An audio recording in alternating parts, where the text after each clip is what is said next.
Secretary of State Antony Blinken is in Kyiv today holding high-level talks. He's honoring Ukrainian soldiers lost in the war with Russia. And NPR's Brian Mann reports he's delivering another $1 billion in U.S. aid. Blinken arrived in Ukraine's capital city after a noisy night as Kyiv's air defenses rumbled overhead. Ukrainian officials say they successfully intercepted a barrage of Russian cruise missiles.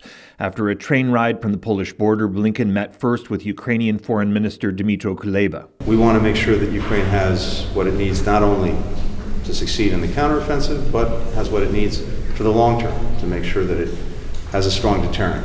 Blinken is announcing another $1 billion in military, humanitarian, and economic aid. He's also meeting with Ukraine's President Volodymyr Zelensky, who's just returned from visiting troops fighting on the front lines.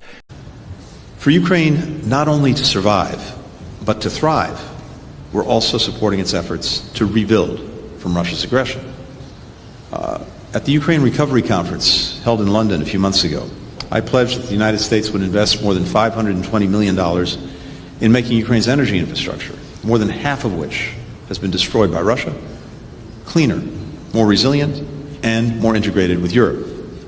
We're making new investments to enhance the transparency of Ukraine's institutions and to bolster the rule of law so that Ukraine's democracy is even more responsive to the needs of its people and can attract the private capital needed to rebuild.